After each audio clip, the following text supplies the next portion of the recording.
चंचल मन है तो मन सत्य नहीं है। मन बिल्कुल 100% झूठा है, सच हो ही नहीं सकता। क्यों नहीं हो सकता? क्योंकि आजमा लो आप, अभी जागृत में आप अनुभव कर पाओ या न कर पाओ, लेकिन स्वप्न अवस्था में तो मन का अनुभव हो ही रहा है। यहाँ के यहाँ तुम सामान छोड़ करके स्वप्न में जाते हो कि नहीं जाते हो? यहाँ का कोई सामान ले जाते हो स्वप्न में? ना यहाँ के खेत ले जाओ, ना यहाँ के मकान ले जाओ, ना यहाँ का देह ले जाओ, ना इंद्रियां ले जाओ, केवल मन रहता है स्वप्न में।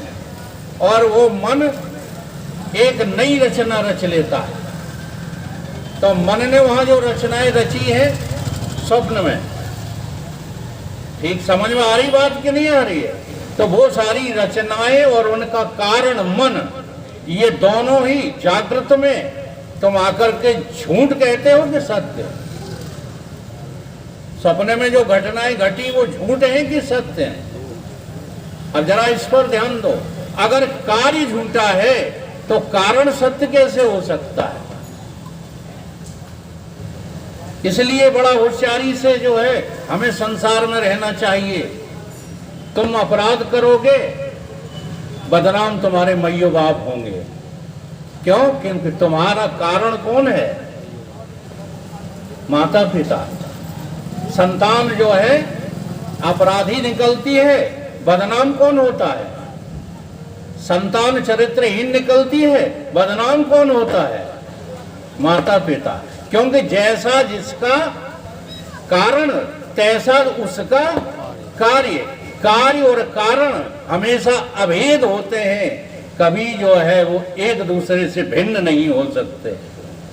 इसलिए मन के कार्य सब झूठे तो मन कैसे सच्चा हो जाएगा? समझ में आ रही? और तुम्हारे अंदर जो सुख है, दुख है, पीड़ाएं हैं, विरोध है, ये सब मन में है कि आत्मा में है? तो मन तो झूठा है कि सत्य है? अब सबका सब झूठा, लेकिन तुम देख नहीं पाने के कारण सबको सत्य समझ रहे हो। इसलिए निश्चलत्वम, निर्मोहत्वम, निश्चलत्वम। और निश्चल जो हो गया अर्थात मन को जिसने अमन कर लिया। अब ये मन अमन कैसे होगा?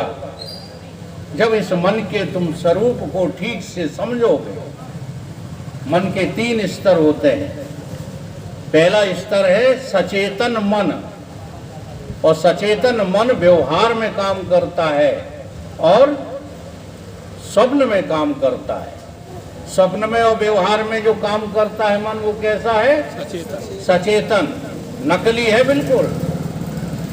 और दूसरा होता अवचेतन मन, जिसमें तुम्हारे जन्म जन्मांतर के संस्कार भरे पड़े रहते हैं। तुमने व्यवहार में कोई अपराध नहीं किया, तुमने जो है स्वप्न में भी कोई अपराध नहीं किया, फिर भी तुम्हारी जीवन में कोई न कोई काम ऐसे आ जाते हैं कि तुम कहने लगते हो कि मैंने तो सपने में भी कभी गलत कर्म नहीं किए, फिर हे भगवान ये मुझे किस कर्म का दंड मिला है? कहते हो कि नहीं? सभी के सामने ये आती है समस्याएं कि नहीं? बहुत अच्छे हैं आप, जी हाँ, सपने में भी किसी का गलत नहीं सोचते, फिर भी जन्म जन्मांतरों में जो संस्कार जो है आपने एकत्रित कर रखे हैं, उस मन का नाम है अवचेतन मन। ये अवचेतन मन भी सत्य नहीं है, ये भी झूठा है। आखिरी मन जो है वो मन कहा जाता है, मन होता नहीं है। उस मन का नाम क्या है? अचेतन मन। इसलिए एक महात्मा है, उन्होंने ये कहा है कि सजग हो जाओ मन वालों। जब तुम्हारा मन अमन हो जाए, मन को अमन जब बनाना सुगम हो, तो परम शांति फिर पाना सुगम हो। फिर इस शांति का जो है वर्ण आप कर लेंगे। अशांति तभी तक है जब तक मन के कब्जे में हमारी मैं है, और जिस दिन ये मन अमन हो जाएगा उस दिन मेरे पास अशांति नाम की कोई चीज होगी ही नहीं। क्योंकि मेरा फिर जो अपना सत्य है ना, सत्य स्वरूप, वो कैसा है? आनंद स्वरूप है, वो तो प्रिय है, उसके मुकाबले में कोई दूसरी प्रियता है ही नहीं।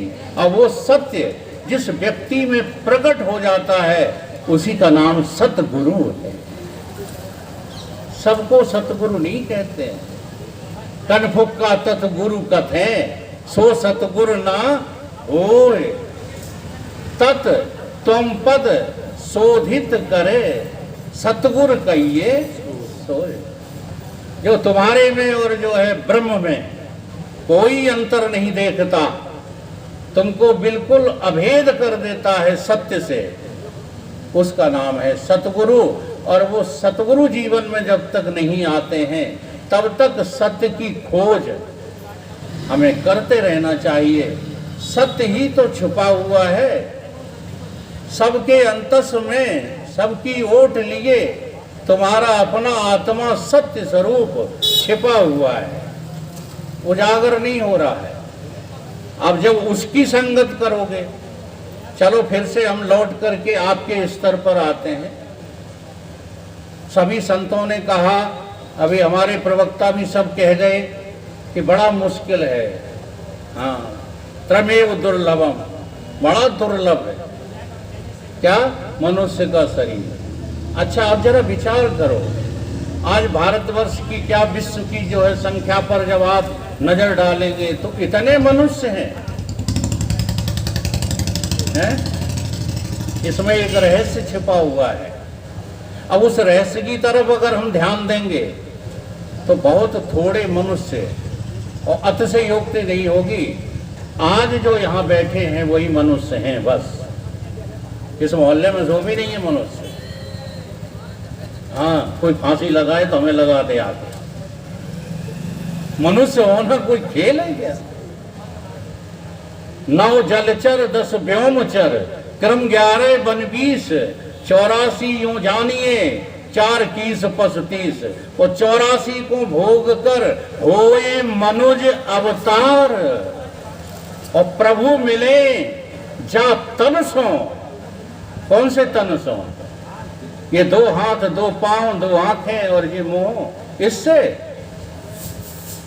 प्रभु मिले जा तन सो। तुलसी कहो विचार। हमारा अवतार किस लिए हुआ है? सत्य को पाने के लिए, प्रभु को पाने के लिए हुआ है, भोग भोगने के लिए नहीं हुआ है। और ज्यादा क्लियर कर दूं, कर्मों के लिए नहीं, कर्म के बंधन में पड़ने के लिए हमारा जन्म नहीं हुआ है।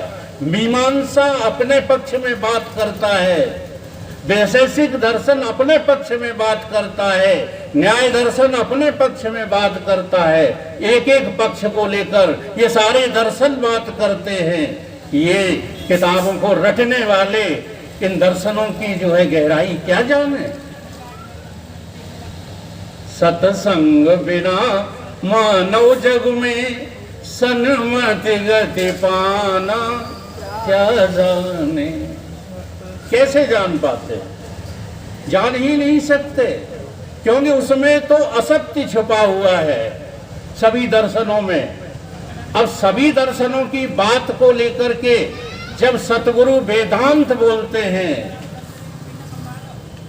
शायद एक श्लोक आप लोगों ने पढ़ा होगा कि सभी दर्शन गहदुआ हैं, गहदुआ सर्वशास्त्राण जम्मू का विपिन यथा। जैसे जंगल में गहदुआ हुआ हुआ हुआ करते हैं कि नहीं, तैसे ही ये सब शास्त्र कुछ ना कुछ हुआ। क्या कहते? जीव हुआ, प्रकृति हुई, माया हुई, फलाना हुआ, ढीका हुआ, हुआ हुआ। ये हुआ हुआ करने वाले शास्त्र सत्य दर्शन नहीं है। वेदांत केसरी सिंह, वेदांत क्या है? सिंह है, और जब सिंह गरजता है तो गहदुआ हुआ बंद हो जाती है। समझ रहे बात को? वेदांत सिद्धांत, यहाँ विद्वान लोग बैठे हैं इसलिए थोड़ी सी चर्चा कर दी है मैंने, नहीं तो मेरा विषय आज केवल सत्संग है। वेदांत का सिद्धांत क्या है? वेदांत सिद्धांत निरुक्त रेखा, ब्रह्म ही जीव सकलम जगच्च, जितना भी जगत है ये ब्रह्मांड पूरा सब, और हम और परमात्मा, ये सब एक हैं, बटे हुए नहीं है, कटे हुए नहीं है, अलग अलग नहीं है। ब्रह्मो अद्वितीयो श्रुतियम प्रमाणम, और फिर सारी श्रुतियां वेदांत के पक्ष में बात करती हैं, वेदांत बोलती हैं, वही वेदांत है। चाहे कुछ बोल देना वेदांत नहीं है, सत्य को सिद्ध कर लेना ही वेदांत है। अब जो सत्य को सिद्ध कर लेता है वो कौन होता है? उसका नाम है संत। बहुत स्पष्ट बात कर रहा हूं आज, चाहे जिसको संत मत मानो, हमें भी नहीं मानो, हम नहीं कहते कि हम संत हैं, और जो अपने मुंह से कहे कि हम संत हैं वो तो बिल्कुल ही ढोंगी है। वो संत हो कैसे सकता है? बता दो कैसे हो सकता है? संत की जो परिभाषा है वो समझो। कवि ने कहा कि जहां न पहुंचे रवि तहां पहुंचे कवि। संत बोला बस यही औकात है तुम्हारी। जहां होता है ब्रह्मांड का अंत वहां बैठा रहता है कौन? संत। इतना ऊंचा होता है संत। और संत दरस, हमारे वक्ता बोल गए, संत दरस जो पातक टरही। फिर तुम्हारे पातक का पीछे लगे। हम अपनों को नहीं छोड़ते। हमारे मंच से तुम बोलोगे तो सही बोलोगे ये जरूरी नहीं है। तुम्हारे पातक क्यों नहीं कर रहे? आज भी दुकान मकान में दम दिए दे रहे हो। हम भीतर से बात करते हैं। बाहर से तुम किसी भी दुकान में बैठ जाओ, हमें कोई एतराज नहीं है, लेकिन अंदर से तुम सोचना शुरू करो, क्या कर्म करके तुम जो है मुक्त हो सकते हो? कर्मों ने आज तक किसी को मुक्त किया? पूरी गीता इस बात की घोषणा कर रही है कि कर्म करने से मुक्ति नहीं मिलती, कर्म करने से तो अंतःकरण शुद्ध होता है। पूरी गीता में भगवान समझाते रहे कि जो कर्म योग का फल है वही संन्यास योग का फल है। कर्म संन्यास योग और कर्म योग, भक्ति योग, सांख्य योग सब गीता में समझाए हैं, और कहा सबका फल एक है। अब वो फल क्या है? केवल अंतःकरण की शुद्धि। सबका फल मुक्ति नहीं। मुक्ति किससे मिलेगी? मुक्ति मिलेगी उसी अपने परम सत्य को ज्यों का त्यों जानने से, और कोई उपाय मुक्ति का नहीं। चाहे जितने कर्म करते रहो, चाहे जितने भावों में डूबे रहो, चाहे जितनी क्रियाकलाप में लगे रहो, अगर तुम इस रहस्य को नहीं जानते हो, क्यों कर रहे हो कर्म? भोगों के लिए, तो भोग फिर मिल जाएंगे तुमको। अब की मरोगे तो अच्छे अच्छे मिलेंगे भोग। सूरदास बाबा ने तो यहाँ तक कह दिया है कि जो धन की याद करके मरता है वो सांप बन जाता है, धन का उसके पास पार नहीं होता। जो पुत्रों की याद करते हुए मरता है वो सुअरिया और कुतिया बनता है, बच्चों का पार नहीं रहता उनके पास। जो भवन की याद करते हुए मरते हैं वो कबूतर और चिड़ैया कौआ बन जाते हैं। दिन रात चाहे जितने ऊंचे भवन में वास करो। आदि आदि तमाम फल बताए गए हैं। कर्मों से कभी भी मुक्ति नहीं होती।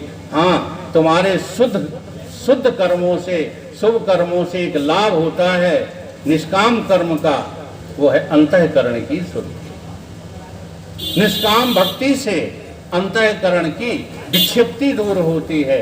तुम जो है, हाँ, तुम्हारा मन जो है अचल हो जाएगा। ये लाभ तो होते हैं, लेकिन मुक्ति का लाभ केवल मिलेगा तो सत्य को जो है धारण करने से। अब एक छोटी सी जो है कथा है, जिसने सत्य को धारण किया उसी ने पूछ दिया किससे? सत्य धारण करने वाले उस सत्य ध्वजाधारी परम पिता परमेश्वर से कि हे प्रभु कृष्ण, हे मधुसूदन, संत के जो है दर्शन से और सत्संग से लाभ क्या है? पहले तो उन्होंने ये कहा, भैया समय बता देना, क्योंकि सीमाबद्ध सभी लोग होते हैं। अध्यक्षता कर रहा हूं इसका अर्थ ये नहीं है कि आप लोगों के सारे समय को बर्बाद कर दें। वैसे इस समय बर्बाद नहीं होता, इसमें तो समय सार्थक ही जाता है, लेकिन फिर भी समय बता देना। हमें ये नहीं पूछना कितने मिनट बाकी है, मुझे कितना बोलना है, मैं ये पूछ रहा हूँ। संचालक बताओ। 5 बजे तक। 5 मिनट रह गए? 5 बजे तक। अच्छा, कितने मिनट रह गए? 10 मिनट रह गए। चलो, तो हम समझे भगवान ने कहा एक तरीका है बात करने का और कुछ नहीं है। ये कथाएं जो होती हैं वो एक तरीका होता है सत्य तक पहुंचाने का। बोले हम समझे धरणी बड़ी, जामे है सब देश। ये धरणी कैसे है बड़ी? शीश धरे हैं शेष,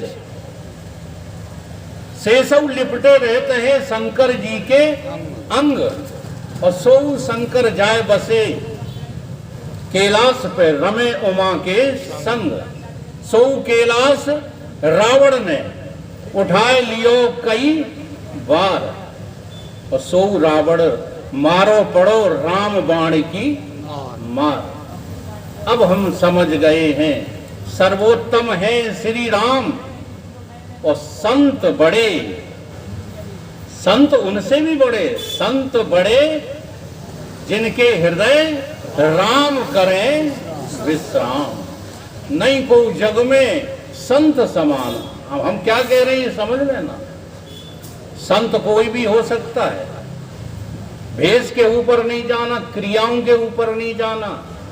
हाँ, नहीं, जो भक्ष को भक्ष खा रहा हो, ठीक है, और मल में टट्टी में लोट रहा हो और तुम्हें बरगला देते हैं, जादू कर रहा हो, तुम बरगला जाते हो, चले जाते हो उस बेवकूफ बागेश्वर के पास जो सारी दुनिया को बेवकूफ बनाता फिर रहा है। ये भगवान होते हैं, ये भगवान के भक्त होते हैं। भगवान के भक्त केवल संत होते हैं। संत, संत बसे जिनके हृदय। बड़ा कौन है? संत। नहीं को जग में संत समाना, जिन बस सदा रहे भगवाना। जिनके बस में भगवान रहते हैं, जी हाँ, जब चाहे वो भगवान को प्रकट करके और सारी की सारी बात जो है अपने आप में जो है स्पष्ट कर लेते हैं, वो होते हैं संत। तो नारद जी ने ये प्रश्न किया तो भगवान बोले कि हाँ, संत दर्श का फल हम तुमको बताएं। तुम चले जाओ जो है गंगा जी के किनारे, वहां पर स्नान करना, तो एक जो है मगरमच्छ आएगा, वो तुम्हें संत दर्श का फल बता देगा। नारद जी गए, स्नान कर ही रहे थे, मगरमच्छ ने ऊँटा उनका पकड़ लिया, झटका दिया नारद ने, तो मगरमच्छ ही दम निकल गई उसकी, मर गया। ओम शांति हो। जी हाँ, बड़ा बुरा हुआ जब नारद को ये देखने को मिला। तुरंत समझ गए कि ये जो है नटवर की कोई लीला है। हाँ, ये बताना नहीं चाहते हैं, केवल हमको जो है परेशान करते हैं। तुरंत गए वापस कि महाराज ये क्या हुआ?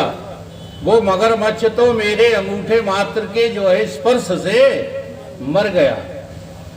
तो मधुसूदन बोले कि हे नारद, अब तुम झूठ न मानो, जंगल में फलाने जगह चले जाओ, वहां पर तोते के जो है अभी अभी बच्चे अंडे में से निकले हैं, वो तुमको बताएंगे संत दर्श का फल क्या होता है, सत्संग का फल क्या होता है।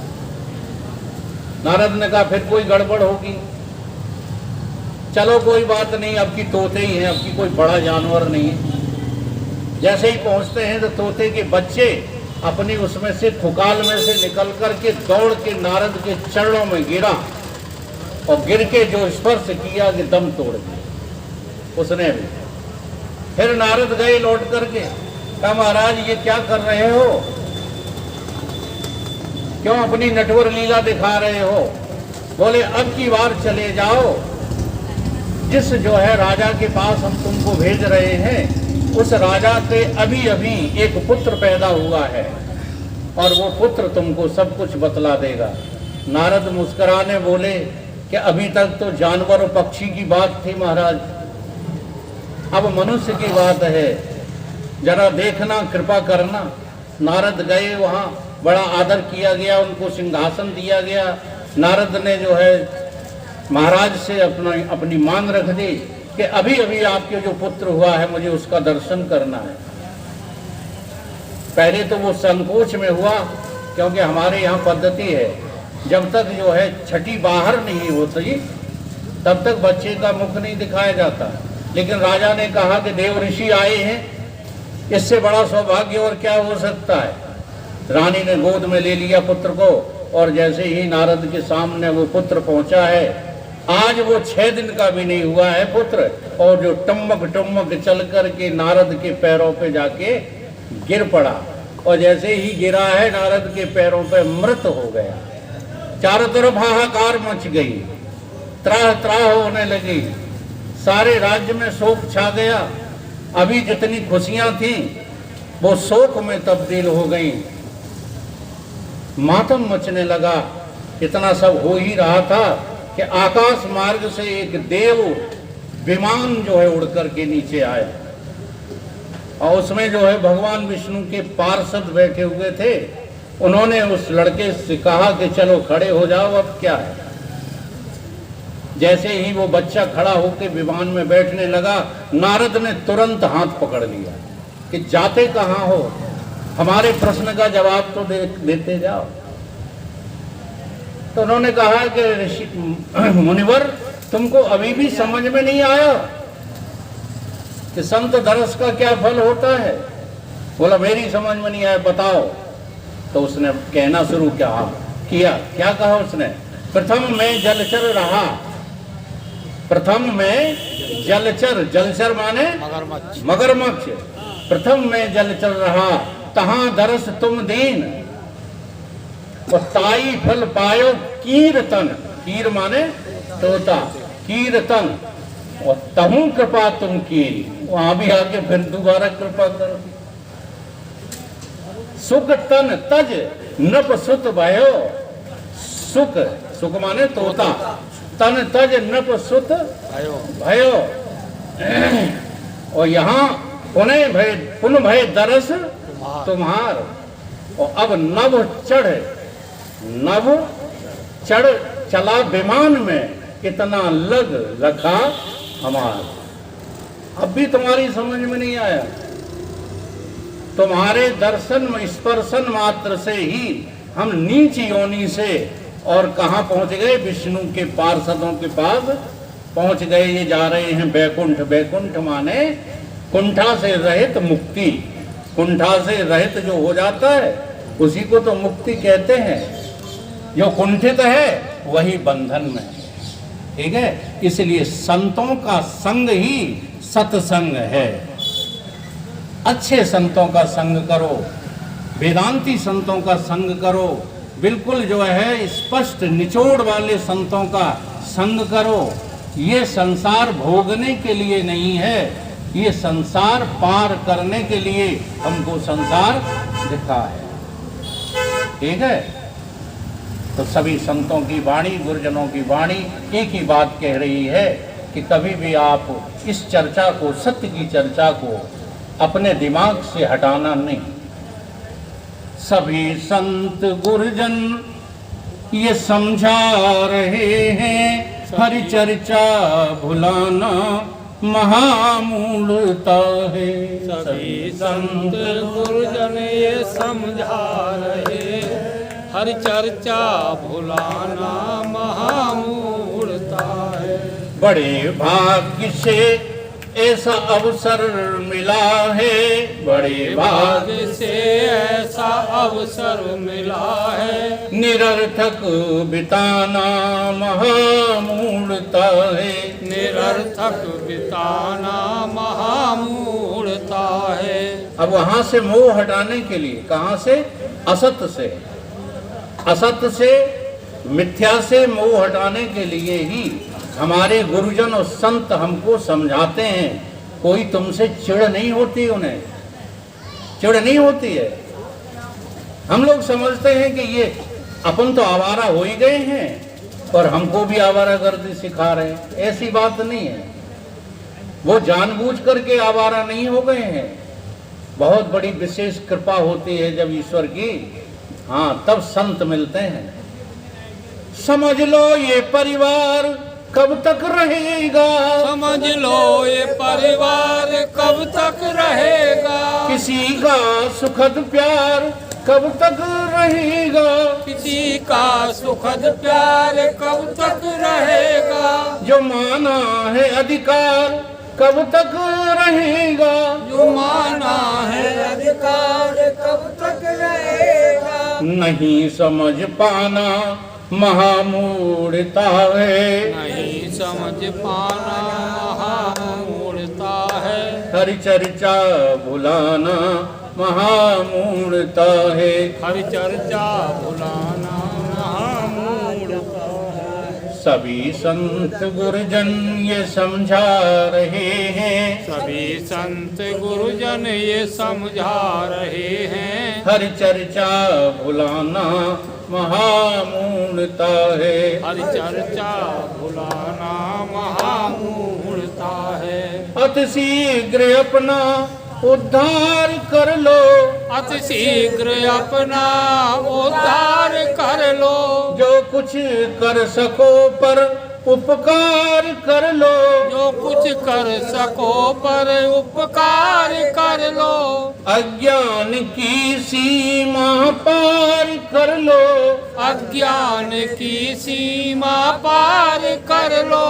देरी लगाना महामूढ़ता है, देरी लगाना महामूढ़ता है। हर चर्चा भुलाना महामूढ़ता है, हर चर्चा भुलाना महामूढ़ता है। सभी संत गुरुजन ये समझा रहे हैं, सभी संत गुरुजन ये समझा रहे हैं। हर चर्चा भुलाना महामूढ़ता है, हर चर्चा भुलाना महामूढ़ता है। जहाँ रह रहे हो निकलना पड़ेगा, जहाँ रहे हो निकलना पड़ेगा। अब देखो तुम कहाँ रह रहे हो, विचार करके देखो तुम कहाँ रह रहे हो। तुम्हारे रहने की जगह कहाँ है? महावीरगंज के वाटर वर्क्स? बच्चा कह रहा महावीरगंज, सही पता है। अब इस पे ही एक विचार और डालना, वो क्या कि साधना कभी भी ये 3.5 हाथ का शरीर नहीं करता। साधना करने वाला इसमें रहता है। साधना कौन करता? साधक कौन है? ब्राह्मण, ठाकुर, वैश्य, हरिजन। साधक कौन है? जो इनमें से कोई नहीं है। ये जातियां और उपजातियां ये तो बाहर के हमारे ढोंग हैं, जो हमें व्यवहार चलाने के लिए करना जरूरी है। अब देखो लोग कहते हैं कि ढोंगी, हम कहते हैं ढोंग भी बहुत जरूरी है। अगर तुम ढोंग नहीं करोगे तो तुम्हारी मर्यादाएं भंग हो जाएंगी, नहीं हो जाएंगी। बोलो, ब्राह्मण ठाकुरों में जो है रिश्तेदारियां कर सकता है, छत्री जो है बनियों में रिश्तेदारी कर सकता है। चलो ठीक है, नीच की बात नहीं, चलो हम नीच से कहते हैं। क्या हरिजन अपनी कन्याएं ब्राह्मणों को दे सकता है? किसी हालत में नहीं देगा। तो ये जो ढोंग हमने रचे हैं, ये काय के लिए? व्यवहारिक मर्यादाओं को साधने के लिए। जो नितांत हमारी आवश्यकता है, इन आवश्यकताओं पर कोई यदि ज्ञानी और विद्वान वार करता है, अस्वीकार कर दो। जब तक व्यवहार जगत में जियोगे जात पात मानना ही पड़ेगा। घर को भजे सो घर को होई, जात पात यहाँ पूछे सब कोई, वो हरि को भजो जब तब हरि को होई। वहां फिर अध्यात्म में परमार्थ में जात पात पूछे नहीं। तो जब आप मुक्ति के लिए आगे बढ़ो, जब आप भगवत प्राप्ति के लिए आगे बढ़ो, तो जात पात से दृष्टि हटा लेना। लेकिन जब तक व्यवहार में आप रहो, कभी जात पात की जो है खंडन की बात सोचना भी मत। जात पात का खंडन अधर्म हो जाएगा।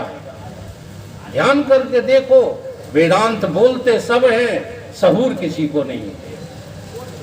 जी हाँ, वेदांत का ज्ञान, सत्य का ज्ञान सहूर सिखाता है, सहूर मिटाता थोड़ी है।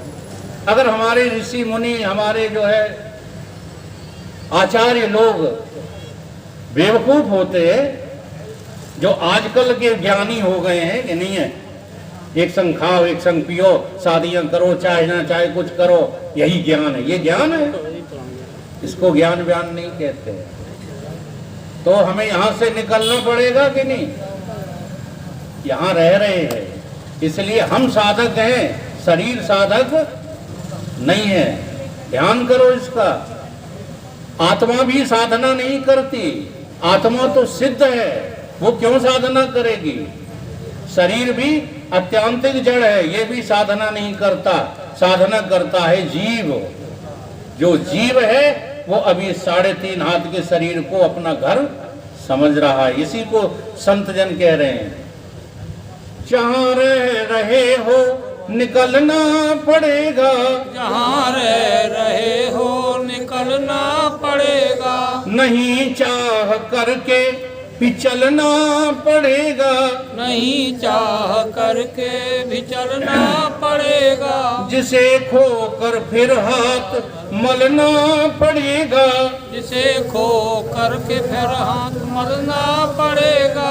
यहाँ मन फसाना महामूढ़ता है, यहाँ मन फसाना महामूढ़ता है। सभी संत गुरुजन ये समझा रहे हैं, सभी संत गुरुजन ये समझा रहे हैं, हरि चर्चा भुलाना महामूढ़ता है, हर चर्चा भुलाना महामूढ़ता है। सदा शांति रहती है समता के पीछे, सदा शांति रहती है समता के पीछे, समता न रहती विषमता के पीछे, समता न रहती विषमता के पीछे। अब देख लो, ये छोटा सा विवेक है, इसको आप लोग जो है कर सकते हो। जो विषम है वो सत्य नहीं है, जो सम है वो सत्य है। भगवान कृष्ण ने अध्याय 13 में अर्जुन को समझाया, समम सर्वेषु भूतेषु तिष्ठन्तम परमेश्वरम। सम तत्व है, वो सब भूतों में एक है, सम है। तुम्हारी आत्मा, हमारी आत्मा, इनकी आत्मा अलग अलग नहीं है। जैसे हम तुम इतने लोग बैठे हैं ना, एक ही आकाश के तले बैठे हैं कि 2 आकाश के तले? आकाश कितने हैं? समझ में आ रही बात? तो आकाश से भी अधिक व्यापक है आत्म तत्व, आकाश से भी अधिक व्यापक है सत्य तत्व। ज्यादा देर हो गई का? नहीं हो गई और बंद खा? अच्छा हाँ, तो जैसे जो है आकाश व्यापक है, और देखो उसमें सब समाये हुए हैं कि नहीं, आकाश का कुछ बिगड़ रहा है। ऐसे ही आकाश से भी अधिक व्यापक आत्मा तत्व है, सत्य तत्व है, और सत्य तत्व में हम सब विचर रहे हैं। आ गई समझ? समम सर्वेषु भूतेषु तिष्ठन्तम परमेश्वरम। अब फैसला किसे करें? विनश्यत्सु अविनश्यतम। एक क्या है, नाश हो जाएगा, और एक है जो नाश होगा नहीं। तो जो नाश होता चला जाए वो सत्य नहीं है, वो तुम नहीं हो, वो मैं नहीं। ये तन नाश हो जाएगा, मन बुद्धि चित्त अहंकार ये भी नाश हो जाएंगे। ऐसे नहीं हो जाएंगे, यमराज नहीं कर पाएंगे तुम्हारे मन बुद्धि चित्त को नाश। वो तो तुम्हें ज्ञान से करना पड़ेगा। तुम्हारा आभासपना भी नाश हो जाएगा। तुम्हारे सभी भाव, जिन भावों पे गरजते हो कि भाव से भगवान मिल जाएंगे, हम मना नहीं करते। भाव से मिले हुए भगवान थोड़ी देर को मिलेंगे, जो तुम्हारे किसी काम के नहीं होंगे। अगर होंगे तो वही संसार दे जाएंगे, बाकी कुछ नहीं दे पाएंगे। यो वै भूमा तत् सुखम न अल्पे सुखम अस्ति। थोड़े देर के लिए मिला हुआ भगवान भी संसार ही होता है, और सदा के लिए जो मिल जाता है वो संसार भी नहीं रहता। वो तो सत्य है, वो सत्य तत्व। ये है सत्य की पहचान। अविनश्यसु विनश्यतम। सारी विनाशवान चीजों को, नाशवान चीजों को तुम किस में देखो? अपने अविनाशी तत्व में देखो। तुम्हें दिखेगा सब कुछ नाश हो रहा है। क्यों किसी के पीछे पड़े हो? ये संसार तो क्या तुम्हारे भीतर का संसार भी रहने वाला नहीं है। इसलिए सदा शांति रहती, सदा शांति रहती है समता के पीछे। सदा शांति रहती है समता के पीछे। समता न रहती विषमता के पीछे। समता न रहती विषमता के पीछे। विषमता रहा करती ममता के पीछे। विषमता रहा करती ममता के पीछे। ये ममता बढ़ाना महामूढ़ता है। ममता बढ़ाना महामूढ़ता है।